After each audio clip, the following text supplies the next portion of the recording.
আজকে আমাদের topic forward and reverse connection of torch starter. এই কানেকশানে করতে গেলে দুটো কন্ট্যাক্টার ও তিনটে পুশ বাটন সুইচ লাগবে, যার মধ্যে এটা হলো এনসি, এটা এই দুটো হলো এনও। এবার আমরা চালিয়ে দেখাচ্ছি। এখন আমরা ফরওয়ার্ড করবো, ফরওয়ার্ডে ঘোরাবো মোটরটাকে।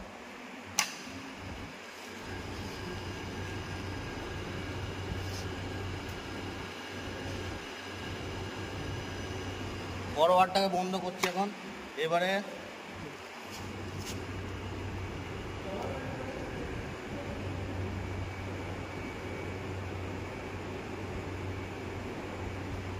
রিভার্সে ঘোরাবো।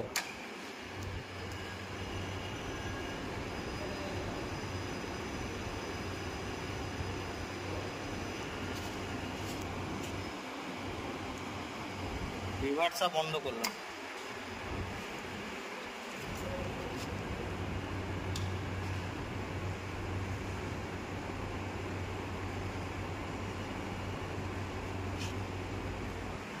তো মোটরটা ঘোরা দিয়ে এদিকে আনতে হবে।